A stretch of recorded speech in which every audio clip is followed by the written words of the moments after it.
Baik, terima kasih untuk teman-teman semua yang telah meluangkan waktu untuk kita berkumpul di sini.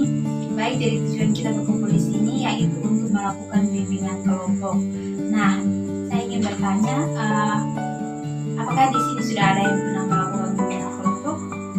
Belum. Baik, sebelum saya menjelaskan terlebih dahulu sebaiknya kita memulai kegiatan kita ini diawali dengan doa. Mungkin saya meminta kesempatan atau salah satu teman mewakili untuk kita dalam doa. Baik. Silakan. Baik, marilah kita menyiapkan hati dan batin kita untuk berdoa. Dalam nama Bapa dan Putra dan Roh Kudus. Amin. Tuhan Yesus Kristus, sekarang kami memulai kegiatan kami. Bimbinglah kegiatan kami ini agar berjalan dengan baik. Dalam puji ya Tuhan kini dan sepanjang masa. Amin. Dalam nama Bapa, Putra dan Roh Kudus. Amin. Baik, sebelum kita memulai atau masuk dalam kegiatan kita, sebelumnya kita harus memperkenalkan diri terlebih dahulu, karena ada pepatah yang menyatakan bahwa tidak kenal maka tidak sayang. Baik-baik. Dan jadi dimulai dari saya sendiri atas nama Ulfi Reni Kasih. Baik, perkenalkan nama saya Maria Ernawati Nurmeda. Perkenalkan nama saya Maria Afrina Doan. Perkenalkan nama saya Cynthia Graciana Dulu. Perkenalkan nama saya Rafina Yunita Hane. Perkenalkan nama saya Tiafila Nasimitu Martin. Perkenalkan nama saya Vinta Sabila. Baik, jadi sepertinya kita semua sudah saling mengenal. Jadi kembali kepada pertanyaan saya sebelumnya tadi di sini, apakah kita sudah pernah melakukan bimbingan kelompok? Belum. Baik, jadi saya akan menjelaskan tujuan dari bimbingan kelompok. Jadi bimbingan kelompok adalah kegiatan yang dilakukan untuk memberikan pemahaman atau membahas tentang suatu topik yang dipimpin oleh seorang guru BK. Di situ bertujuan untuk memberikan pemahaman kepada siswa-siswa. Nah, di dalam BK itu juga adalah dalam fungsi dalam bimbingan kelompok, yaitu fungsi yang pertama yaitu pemahaman. Fungsi pemahaman ini bertujuan untuk memberikan pemahaman kepada siswa-siswa mengenai materi yang akan dibahas. Lalu yang kedua yaitu fungsi pengembangan. Dari pemahaman itu dikembangkan dalam materi-materi itu sehingga pemahaman itu bisa berkembang dengan baik. Lalu yang ketiga yaitu fungsi pencegahan. Fungsi pencegahan ini sangat penting, yaitu dengan adanya fungsi pencegahan itu bertujuan untuk mengantisipasi agar tidak terjerumus dalam hal-hal yang tidak diinginkan.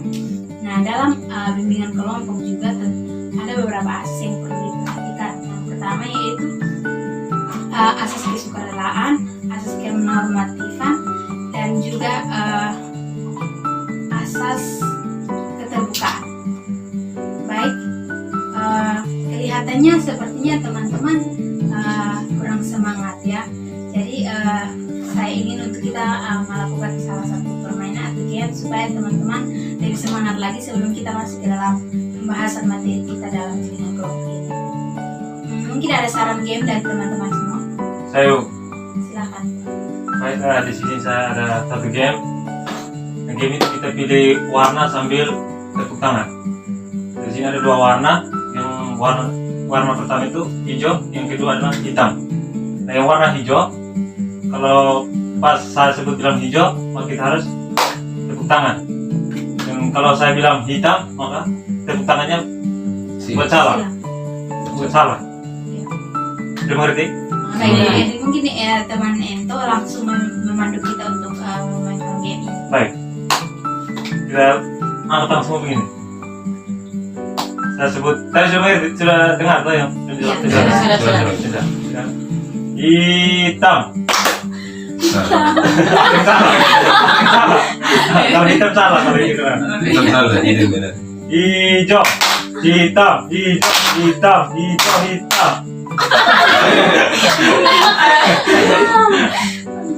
Jadi satu lagi. Hijau, hitam.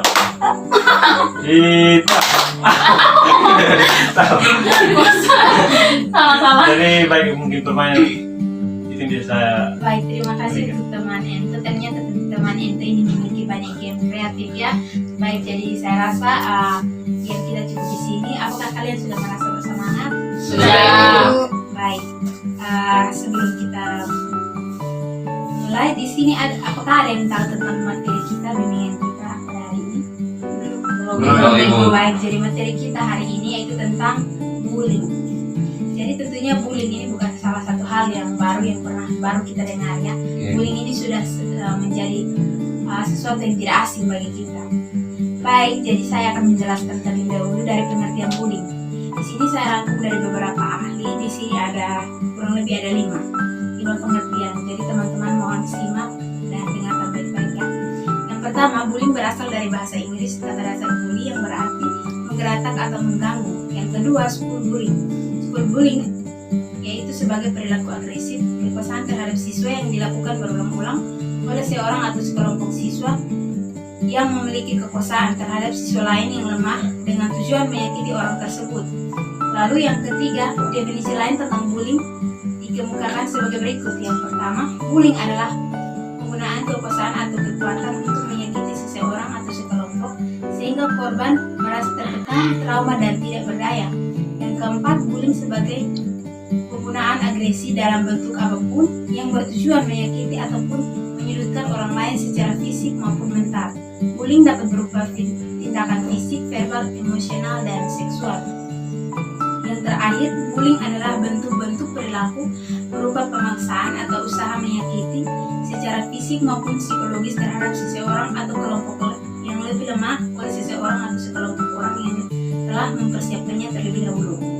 Baik, jadi kategori bullying ini dibagi menjadi 5 bagian juga. Yang pertama yaitu bullying dalam bentuk kontak fisik atau langsung, yaitu dengan cara memukul, mendorong, mencakar, dan lain-lain. Yang kedua, bullying dalam kategori kontak verbal langsung, yaitu mengancam, merendahkan, dan mempermalukan.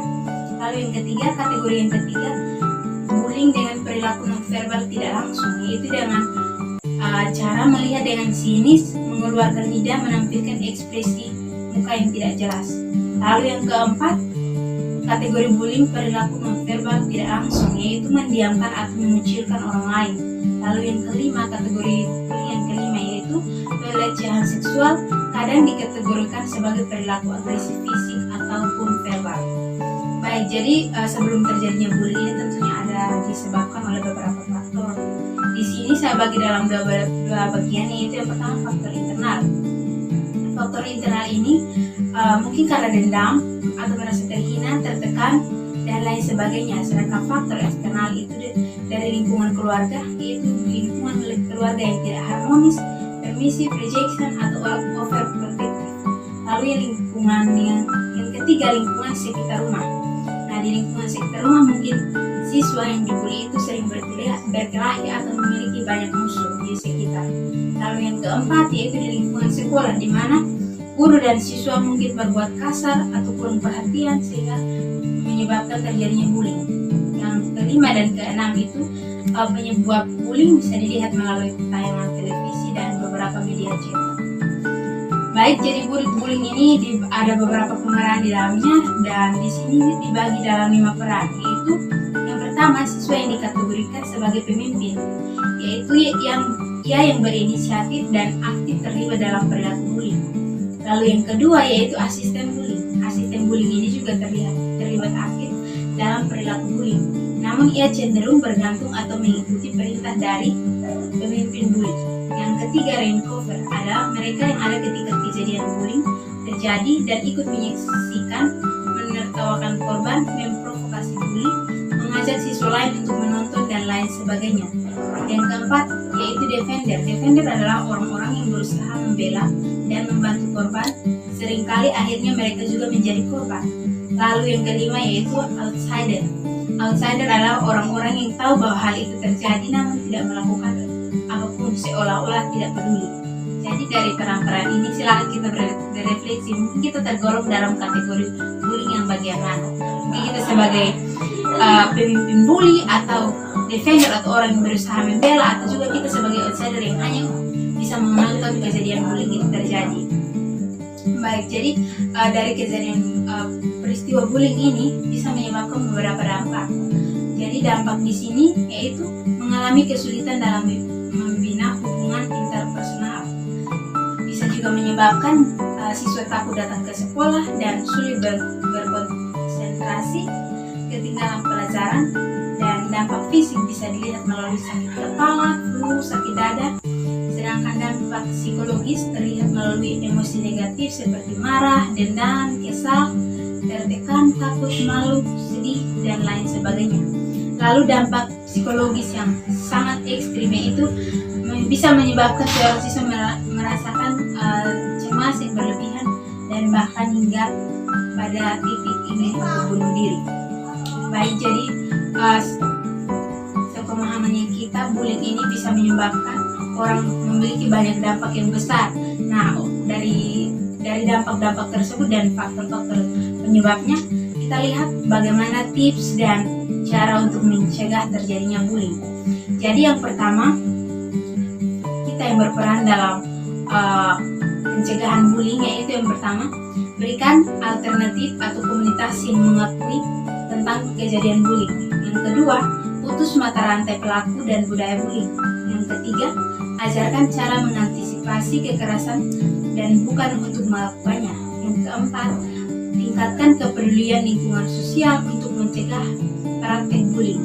Lalu yang terakhir, dukung gerakan bullying ini melalui beberapa media cetak, baik secara melalui televisi, YouTube, dan lain sebagainya. Baik, jadi mungkin ini sedikit materi bimbingan kita yang bisa kita bahas untuk hari ini.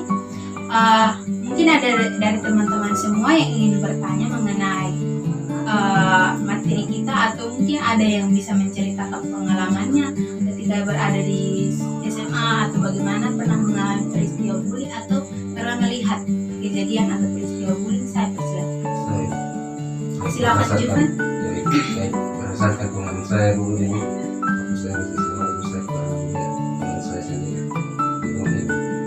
Dan karena dibully terus, efek dari dia dapat bully ibu, dia tidak berkonsentrasi dalam belajar ibu, dan dia susah bergaul ibu. Terus saya ini lebih disuruh mendidik. Nah, di sini saya ingin bertanya ibu, yaitu saya ingin bertanya itu, misalnya ada seorang siswa dibully oleh teman sekelasnya, dan pada saat proses belajar mengajar dia terus dibully dan membuat anak tersebut tidak konsentrasi dalam belajar mengikuti pelajaran. Dan di sini guru BK sangat berperan aktif dalam masalah tersebut.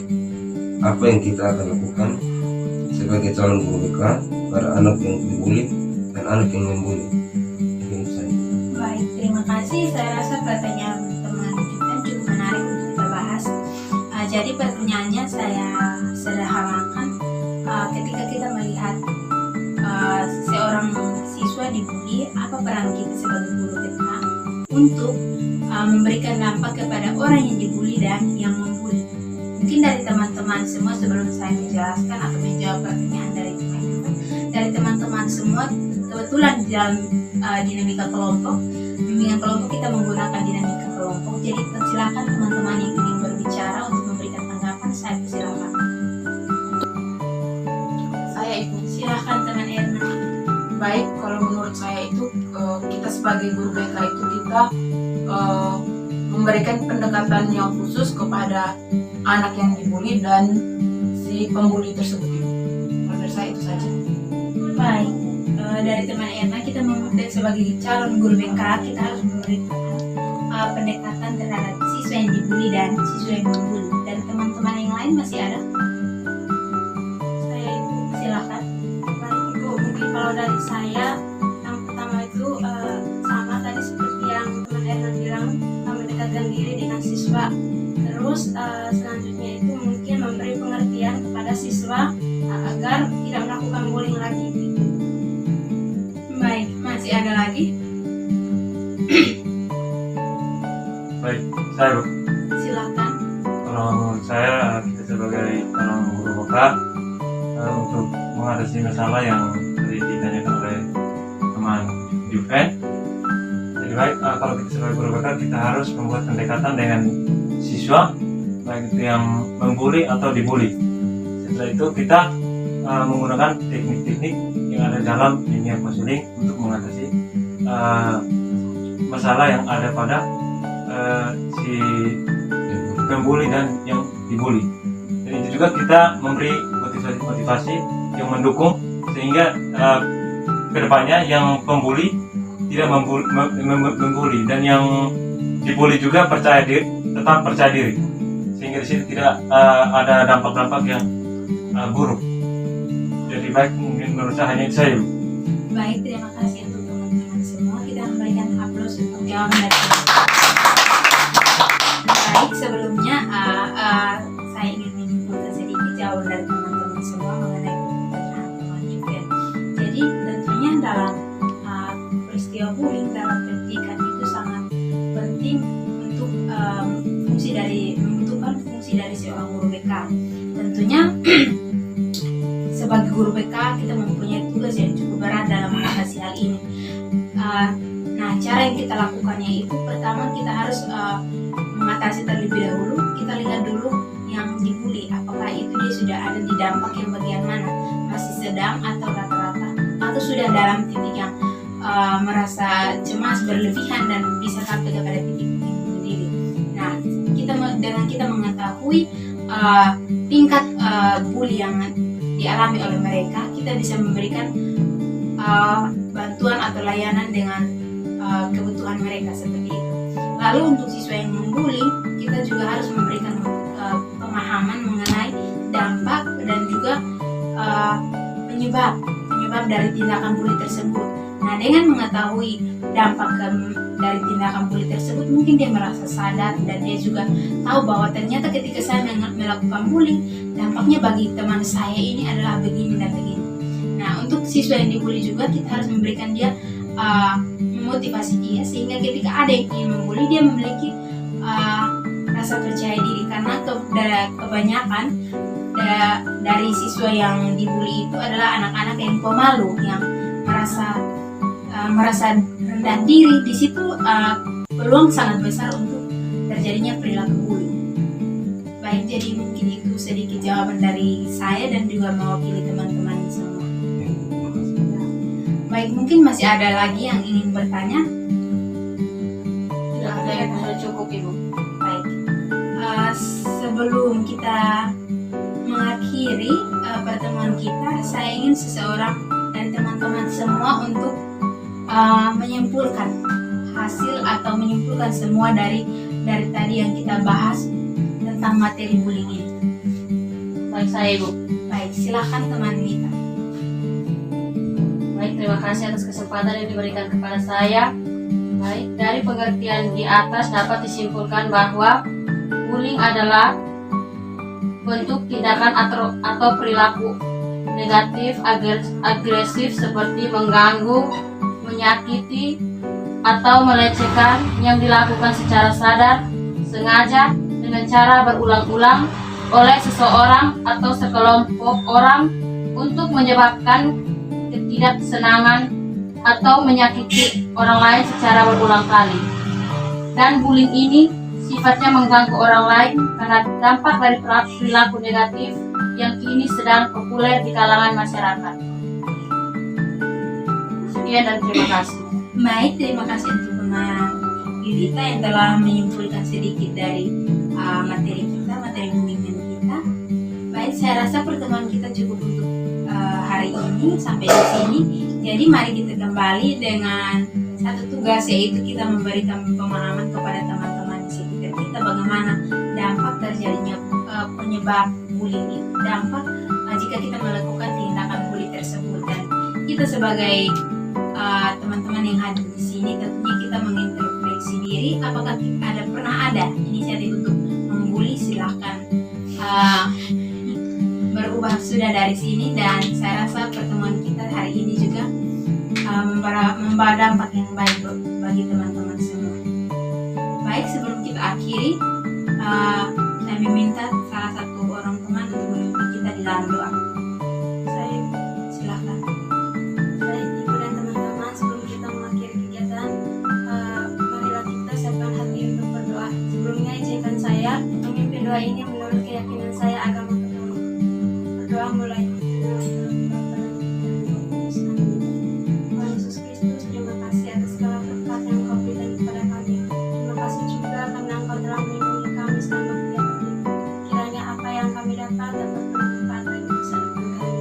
Engkau kami puji ya Tuhan, hari ini, esok, dan sepanjang segala masa. Amin. Dalam nama Bapa dan Bapa Bapa dan Putra dan Roh Kudus. Amin. Selamat pagi, Bu. Baik, terima kasih untuk waktu dari teman-teman semua. Semuanya selamat pagi. Selamat pagi, Bu.